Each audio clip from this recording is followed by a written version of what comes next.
helping people cope with and overcome life's challenges. This is Life Transformations with Michael Hart, Canadian certified counselor and award-winning psychotherapist. I want to thank you for joining us in this episode of the Life Transformation Show.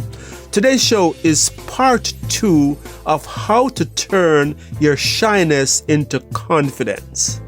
In last week's show, I used the story of King Saul's inauguration as king to provide a foundation for what we will be discussing today. In that show, I looked at 5 preliminary steps for overcoming shyness. If you missed last week's show, you could listen to it by going to our YouTube channel and searching for it by name. In this week's show, I will detail more specifically strategies for overcoming shyness. The steps in this episode are specific and detailed and take time and effort, but it is what is needed to overcome shyness. If you're looking for a quick fix, like a show that say how to get over your shyness in 24 hours, then this is not the show for you. However, if after listening to last week's show where I detailed the serious negative impacts of shyness, if you have listened to that show and you are saying to yourself, I need to change, I don't want to continue to miss out on opportunities for promotion, I don't want to miss out on opportunities for relationship, I don't want to miss out on opportunities for promotion, I need to change, then this show is for you. When it comes to quick fixes, the truth is that none of those quick fixes for shyness really works. Getting over shyness will take time and effort. Let me just explain a little bit by what I mean by getting over shyness. Getting over shyness doesn't mean that you're going to become an extrovert. You can be introverted and confident. By overcoming shyness, I am talking about overcoming the fear element of shyness that prevents you from going after the things you desire in life. Things such as relationships, promotion, social involvement, and so forth. And the strategies that I will be referring to today is taken from cognitive behavior therapy, commonly known as CBT. CBT is often represented by a triangle with behavior at one axis at the triangle, feeling at the other, and thoughts at the third. And the premise of cognitive behavior therapy is that thoughts, feelings, and actions interact with each other to determine a person's emotional state. For example, if a person thinks negatively about themselves and others and behaves in a self-isolating way, they will tend to feel lonely and depressed. The opposite is also true. A person who thinks positively and engages in life and with their community will generally feel connected and more optimistic about their life. Simply put, negative thoughts and actions produce negative feelings, whereas positive thoughts and actions produce positive feelings. In working with clients to bring about change, CBT therapists are cognizant of the fact that we cannot change the way a person feels directly. So those of you who are telling friends to stop being depressed, it doesn't work. No one would choose to be depressed if they can help it. So we don't ask people, clients of ours, to change their feelings. But what we do in helping them is to help them to begin to change their negative thoughts and actions, and by doing so, indirectly change the way they feel. In dealing with shyness, we're going to be using the same principle. We can't say to you, stop being shy, because that doesn't work. But we can use principles that will modify your thoughts and your actions, and over time, the shyness will go away. So let's use an example to illustrate what I have been saying so far about thoughts, feelings, and actions. John is at a Christmas party, and he stands in the corner by himself. He's thinking to himself, I look like such a fool standing here alone, but he is too shy to interact with his co-workers and their family members. John says to himself again, I should not have let them talk me into coming to this party. I know it was going to be a disaster. So John ruminates on these negative thoughts. He begins to feel increasingly anxious to the point where he can feel his heart pounding and his hands becoming hot and sweaty. John did not initiate any conversation for the entire evening. And when his friends Susie and Rick tried to spark a conversation with him, his shyness resulted in him giving one-word answers that made them feel he was not interested in talking with them. Were you able to identify the three areas of CBT in this brief story of John?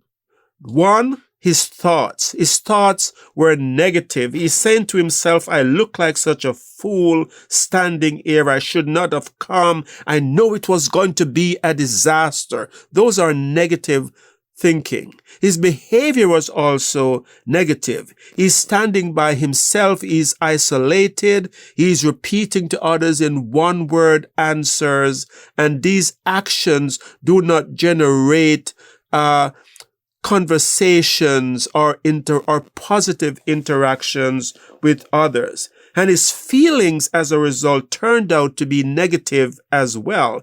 Notice he started feeling anxious. He was experiencing anxiety symptoms. His heart was pounding. He had sweaty hands as well, sweaty palms as well.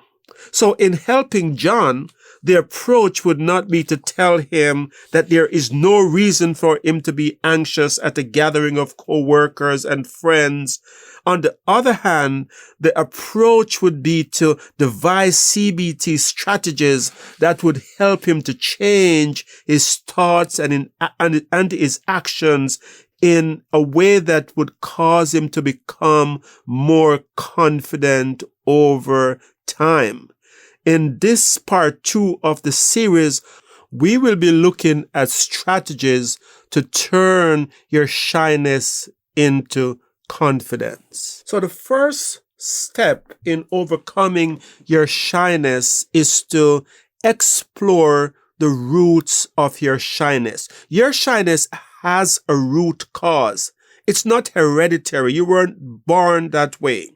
For some people, the root of their shyness can be linked back to how they were treated by early authoritative figures in their lives. People such as parents, older relatives, and the teachers. Maybe you were called stupid by your parents or told you were too chubby by an aunt or an uncle. These things affect your confidence, affects how you see yourself. And many people who are shy are carrying these emotional wounds from their childhood. For others, the root of their shyness may be being teased by peers because they were somehow different. For example, children who go through puberty early or later are often bullied and teased by their peers. This unfavorable treatment by others affects their self-esteem and makes them lack confidence in social gatherings. For others, the root of the shyness may be as a result of specific events such as their parents divorcing or having to move a lot as children when they were children, or repeating a grade, for example. The instability and the conflict of many divorces can affect children's self-esteem and their self-worth. And we also know that for children who move a lot, the changes, the upheavals that happen can create high stress situations that make children after a while associate meeting people with stress in the future. And the reason for this is that if you are making friends and every time that you make a friend, you have to move and it results in you being the new kid in the new school who has been teased or bullied, then you may not want to make friends anymore, because making a friend is now associated with leaving the friend and the negative emotions that come with that.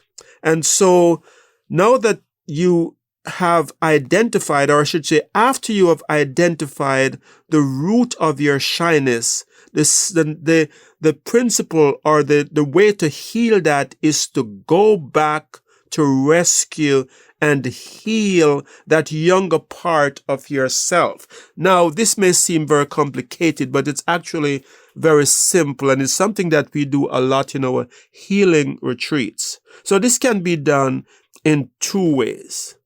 The first way is to invite Jesus into the root cause of your shame. Maybe it's this incident where you were ridiculed and called a fool by some authority figure. Maybe it was a teacher or a coach, and you are carrying this pain with you. Go back in your memory, and can you see where Jesus is in that situation? Can you invite Jesus in to that moment of your shame and your hurt? After doing that, think, what is it that you can hear Jesus saying to you? What words of comfort may he be using to you in that moment where you're hurting as a young child? We know that Jesus was very protective of children, and he said, suffer the little children to come unto me. And he also talked about people, the punishment that would be meted out to people who cause harm to children. So Jesus wants to help you get over that root cause of your shame. So invite him into it and talk to him about how you feel and listen to what he is saying to you. The second strategy is for you to nurture your younger hurting self. Go back in time as an older, wiser person. What would you say to the younger you who is feeling less than, who is feeling worthless because they have been told that they are worthless? What would you say to help that child to build self-esteem and to understand that they have work? Now, these may seem like very simple principles, but they are very powerful principles. It takes a little bit of imagination, and I would say maybe a lot of prayer as you go into doing these exercises, but they are very powerful and can bring about change. The second step is to document your current thoughts, feelings, and actions. Write down how you think when you were at that latest event where you were very shy and anxious. Write down how you feel, what was going on in your body. Maybe you were having thoughts like, everyone is noticing how weird I look, or I am making such a fool of myself. Or maybe you're thinking, people can see me sweating and they notice my hand shaking.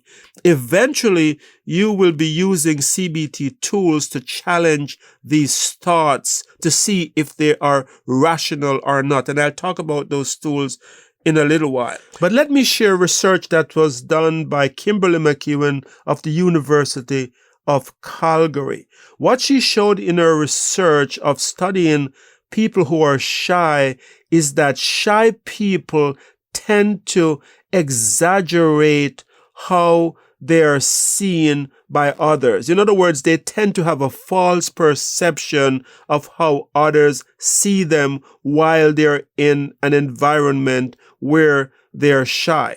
Her research shows that their shyness symptoms are not as noticeable to others as they may think. So it is common for some of my clients to tell me that their coworkers all say that they're good public speakers, even though they dread speaking in public and feel like they're making a fool of themselves. So in other words, their coworkers who are looking at them giving the presentation actually think that they're doing a good job. But these clients of mine, inside, they're feeling as if they're making a fool of themselves. In last week's show, we used the example of King Saul, who was shy to the point that he was hiding at his inauguration ceremony to be the first king of Israel. But however, as we said in last week's show, when Saul finally stood in front of the vast crowd, the author of the book of Samuel tells us that what stood out about King Saul was the fact that he was much taller than everyone else. The author didn't say his palms were sweating or that he was trembling. Instead, he took the podium, and his stature of confidence was what others saw. So begin to challenge your thoughts and your feelings about how you are perceived by others. Start by writing out the details of how you feel, how you think, and how you act. Michael will be right back. You have been listening to the Life Transformation Show, where award-winning psychotherapist Michael Hart of Elim Counselling Services has continued to use 1 Samuel 10 to speak on the topic How to Turn Your Shyness into Confidence, Part 2. You can find out more about us at elimcounselingministry.com or by calling 1-877-204-2914, where you can also make a donation to this Christ-centered ministry. Your donations help us to stay on the air and to provide subsidized counseling to those who can't afford it. Back to Michael. The next step is to rate the intensity of your feelings. Ask yourself this question. On a scale of 0 to 10, with 0 being no emotion and 10 the most intense emotion, how would you rate how you feel in the situation? If Saul were to rate his anxiousness, he would probably give it a 10 out of 10. Given the fact that he was hiding at a time he was supposed to be sworn in as king. This would be like someone getting married and not turning up on the day of their marriage, of their wedding, because they are so anxious. So Saul was probably a 10 out of 10. And so rate the intensity of your feelings and your emotions, because as you go through these strategies, you will find that the intensity will begin to change over time. The fourth step is to begin to challenge your negative self-talk. This is where the CBT principles come in. And if you have missed some of our earlier shows that deal with this topic, helpful shows that would help you with that would be 6 Ways to Tame Your Inner Critic. It's on our YouTube channel, and also Beyond Limits Part 1 and 2. Make sure you listen to those podcasts as well, because it goes into much more detail those shows goes into much more detail than I have time here for today. So let's go back to John as we illustrate this point. John is feeling that he's looking like a fool at the party. That feeling may be entirely irrational. Often shy people suffer from what we call the spotlight effect. They feel as if at the gathering, everyone is looking at them like they're on stage and there is a spotlight shining on them and they're being watched like everyone is looking at someone on stage. The truth is that people are so focused on having conversations and having fun at social gatherings that they are not focused on any one person. They may intermittently notice John, but they would not know if he had just ended a conversation with someone else. But to John, all he can think of is everyone is looking at me and they notice I am alone and they're making a fool of myself. So there are helpful tools that you can use that will help you to begin to challenge your negative self-talk. One is our cognitive reconstruction sheet. This sheet has many different sections that take you through a process to help you to look at the evidence for how you think, but also the evidence against how you may be thinking of the situation. If you would like to have a copy of this sheet, just reach out to us and we would be happy to email that sheet to you free of cost. The second principle that you can use is what is called the objective third-party view. So in other words, ask yourself, what would an objective third party say of my situation? And you can also get a third party view by asking someone you trust, how do they see you? What did they think of you when you gave that speech? What did they think of you at the Christmas gathering? And oftentimes what you will hear from these objective third party view is that you were not that conspicuous as you may think, and that others didn't notice anything strange about you. So these sheets, such as the cognitive reconstruction sheet and the objective third-party principle, are tools that will help you. The third tool that will be helpful is for you to create a self-affirmation list. Write down at least 20 positive things about yourself and read that list first thing in the morning and before you go to bed at night. And in case you might be thinking that this is pride and you don't want to do that, let me tell you that God affirms you. God tells you that you are a royal priesthood, that you're specially and wonderfully created. So learn to affirm yourself. Jesus also tells us to love our neighbor as ourselves. In that statement, there is a presumption that you love yourself. These self-affirmation statements will help you to develop healthy self-love.